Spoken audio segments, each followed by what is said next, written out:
तो hello everyone, आज मैं आप सभी से एक बहुत ही इंटरेस्टिंग और बहुत ही मजेदार क्वेश्चन पूछने जा रहा हूँ हीट ट्रांसफर टॉपिक का। तो ये क्वेश्चन ये है और ये कई बार इंटरव्यू में पूछा जाता है कि जो क्रिटिकल थिकनेस ऑफ इंसुलेशन का जो कॉन्सेप्ट है, ये हम लोग हमेशा सिलेंडर और स्फेयर इन शेप्स के लिए ही क्यों पढ़ते हैं। Why not we study it for a plane wall.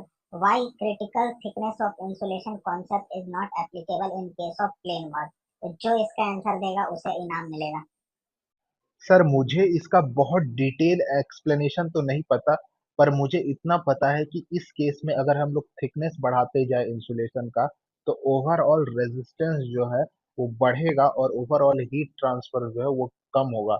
बाकी मुझे इसका बहुत डिटेल एक्सप्लेनेशन तो नहीं आता। वो तो आप ही बताओ सर। तो चलो एकदम डिटेल में बात करेंगे कि क्यों सिलेंडर और स्फेयर के केस में क्रिटिकल थिकनेस ऑफ इंसुलेशन का कॉन्सेप्ट एग्जिस्ट करता है, वहीं प्लेन वॉल के केस में ये एग्जिस्ट नहीं करता है।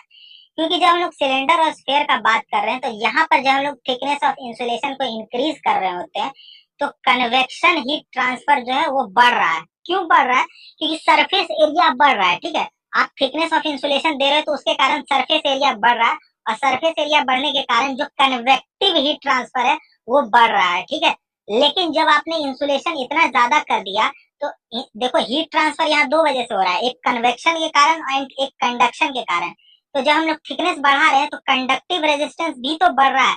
तो एक लिमिट के बाद आपका जो है हीट ट्रांसफर घटने लगेगा। ठीक है, तो यहाँ पर एक क्रिटिकल पॉइंट एग्जिस्ट करता है जिसके अबाउट पहले हीट ट्रांसफर बढ़ रहा था, बाद में हीट ट्रांसफर कम होगा। पर प्लेन वॉल के केस में कोई क्रिटिकल पॉइंट एग्जिस्ट नहीं करता, यहाँ हमेशा ही हीट ट्रांसफर डिक्रीज होता है क्योंकि जो कन्वेक्टिव रेजिस्टेंस है वो कांस्टेंट रह रहा है। हीट ट्रांसफर कन्वेक्शन के कारण कब बढ़ रहा था? जब सरफेस एरिया बढ़ रहा है। अब यहाँ थिकनेस ऑफ इंसुलेशन देने के कारण, सिर्फ मेरा थिक इंसुलेशन देने के कारण जो थिकनेस है वही बढ़ रहा है, सरफेस एरिया कांस्टेंट है जिससे हीट ट्रांसफर फ्लो कर रहा है। तो सरफेस एरिया कांस्टेंट है तो कन्वेक्शन के कारण जो हीट ट्रांसफर है वो कोई रोल ही प्ले नहीं कर रहा है। जो हो रहा है जो कंडक्शन के कारण हो रहा है, और कंडक्शन के कारण हीट ट्रांसफर जो है डिक्रीज हो रहा है। तो यहाँ कोई क्रिटिकल पॉइंट ही नहीं है। ठीक है, तो इस वजह से अगर आप इस तरह से अपने इंटरव्यू में एक्सप्लेन करोगे तो आपको इंटरव्यूअर जो है इम्प्रेस हो जाएगा आपके इस आंसर से।